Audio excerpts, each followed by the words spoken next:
Everybody all right? So I'm actually going to start out with a really quick minor correction. I am not the founder of Transcode. I'm the co-founder. And my other co-founder, Naomi Sater, is both the brains and most of the work behind the operation. So me to stroll on and be like, yeah, the founder, it seems doubly disingenuous. And I really appreciated Michael in the last panel talking about how if you're just doing the same things, if you're going into the same markets, and if you're looking for the same talent, that you're really wasting some major opportunities, because that's what I want to talk to you about right now.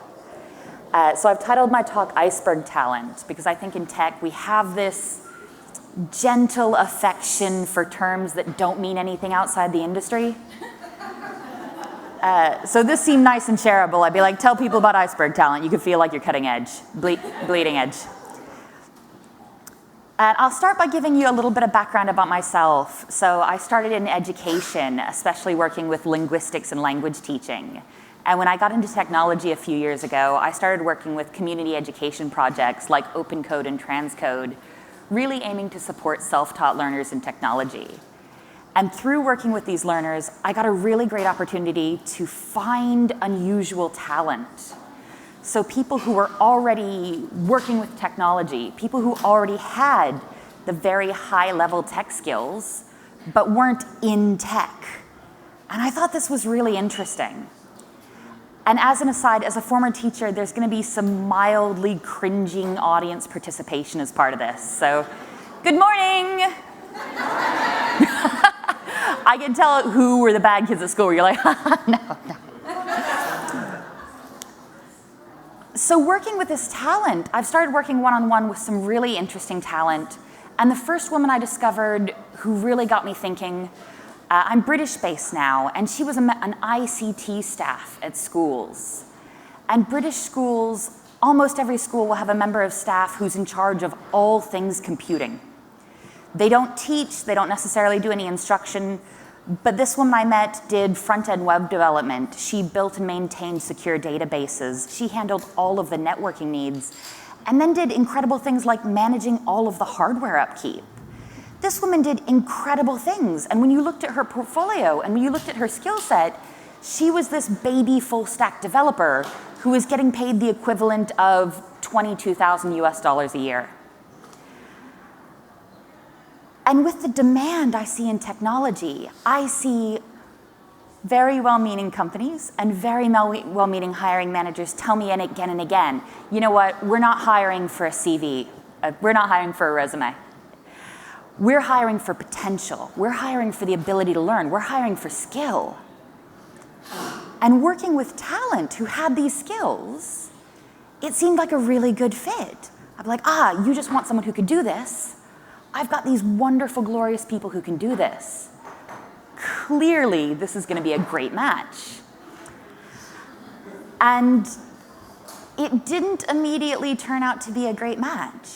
So I would talk to companies, and the UK is really, really interesting. The tech scene's a little bit newer, a little bit smaller, and there's not really as much money in the ecosystem.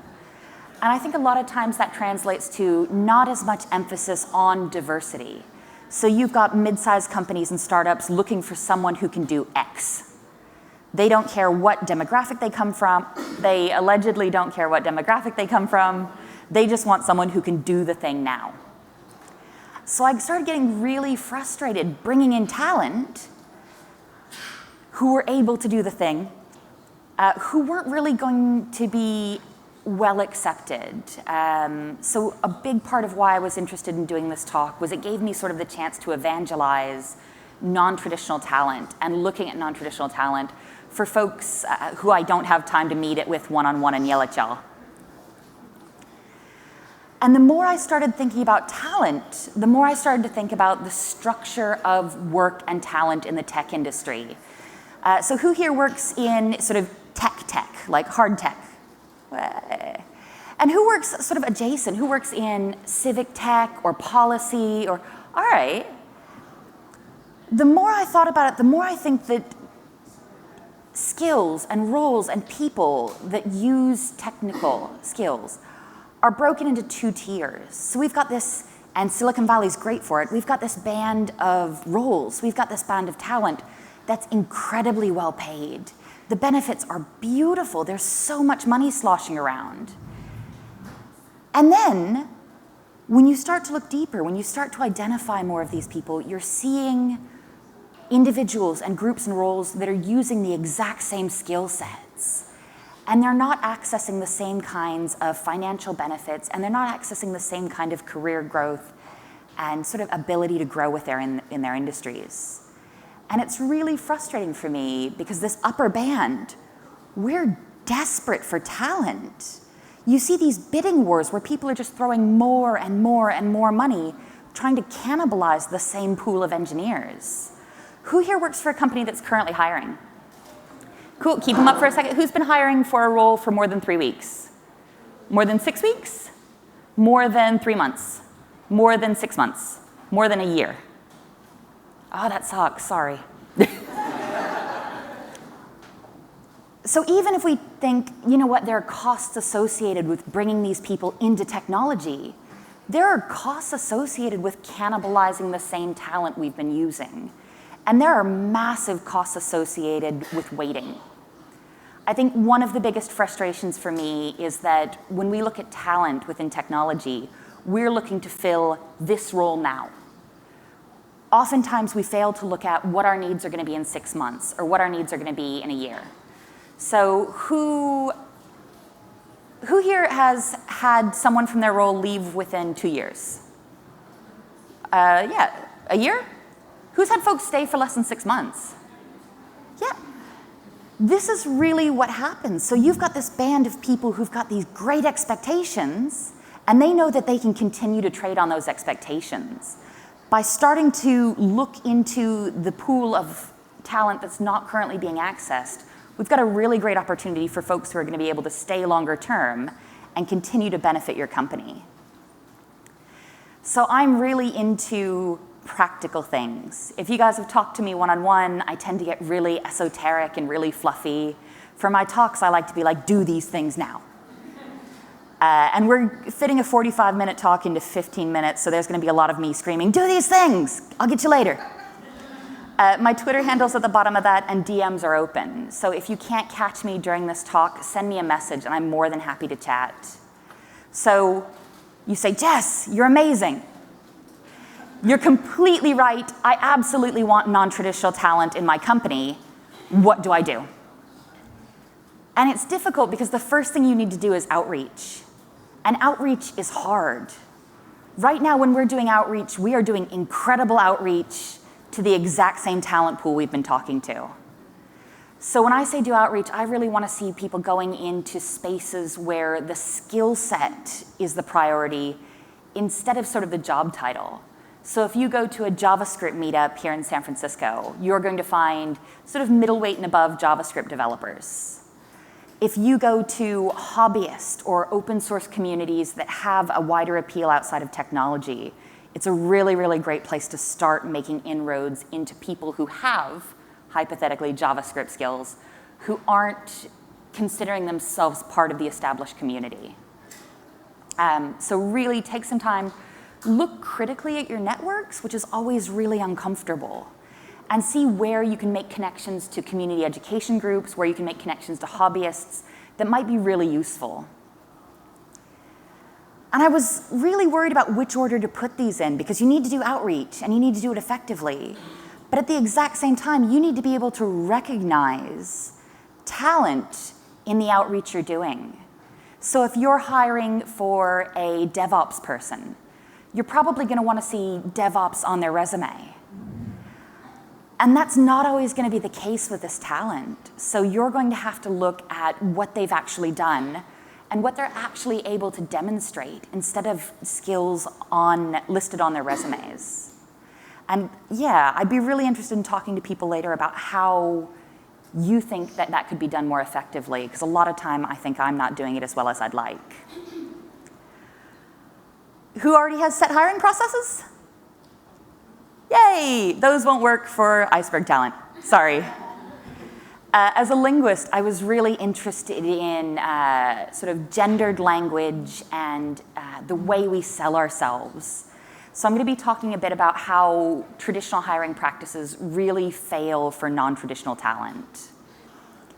And communication patterns are the big one. I'm currently working with a young woman who is brilliant. She is horrifyingly smart, computer science degree, .NET developer, but she's been out of the industry for several years. And she's actually from Egypt, so she's looks very different than what some of the employers might expect. And she carries herself in this incredibly polite, incredibly beautiful, incredibly deferential manner. Whereas candidates who know the deal, who know that they need to puff themselves up, would say, yeah, I can do that. And she always approaches things saying, oh, do you know what? I'm not very good at that. I bet you're better than me. And to me, she's really saying, I'm humble. I'm interested in communicating. I'm interested in collaborating. But for an employer that's gotten very, very used to seeing the bluff, bragger, sort of, I can do the thing that we see in interviews, it can be really off-putting. It's really difficult to look past culturally encapsulated and gendered communication to see value in other people. The biggest thing, so I think in technology, we've put ourselves in a really weird situation. As an industry overall, we've got this massive number of introverts. Like, we just want to stay home and play video games and make things. But the way we hire and the way we interview is based on visibility and being able to bluff your way through things. And I think that doesn't serve diverse talent very well. That doesn't serve Iceberg talent very well. And I'm not sure that's serving the talent we have already. I can't overstate this. The way you're evaluating skills probably sucks. I'm going to give a quick shout out to Gap Jumpers because I really, really appreciate the way they do their work. And they do bias-free initial stage recruiting where they set a test. And the employer sets a test, and applicants take that test, and Gap Jumpers only delivers the applications. So you never see who the interviewee is until you've committed to interviewing them. And it's really great for getting gender diversity. It's really great for getting different diversity points. But it's amazing for getting diversity of backgrounds. If you know someone can do your test, and afterwards you see that they've been a school teacher for 6 years, not a programmer, that's incredible.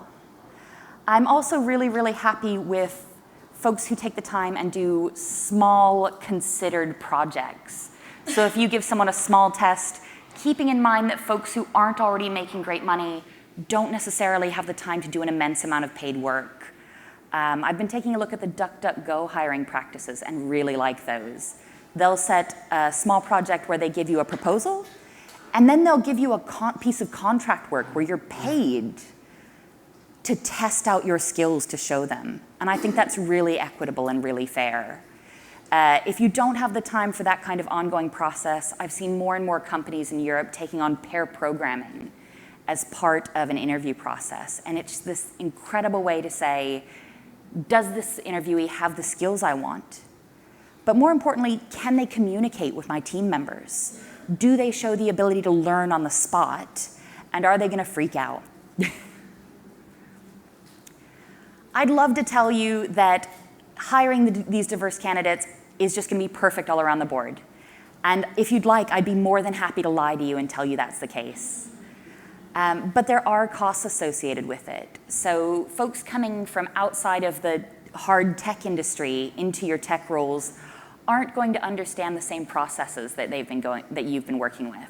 They're not going to necessarily have the same communication styles. And especially for self-taught learners, there's going to be gaps in their knowledge that are going to seem really basic to you. So I've met some incredible, if anybody ever needs to poach Python developers, biology researchers are the best ones I've ever found. But they're going to have some really, really basic gaps. So I've worked with somebody who's an amazing Python dev who doesn't really get source control yet. So realizing that there are going to be costs to training, to working to integrate them into your team, is something you've really got to consider before taking this talent on board. And yeah, every time we bring new people into a new situation, things change.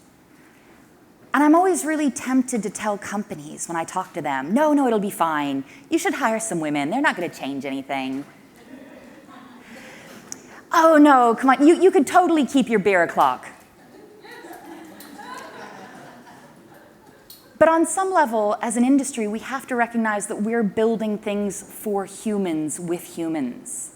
And when you start to bring people outside the established tech industry into your companies, into your meetings, and into your products, they're going to change all of these structures as they begin to get traction. And some of that's going to be scary, and some of that's going to be messy, and some of that's going to be bad. But overall, it's going to make the industry and your company and your product much more human. Thank you very much.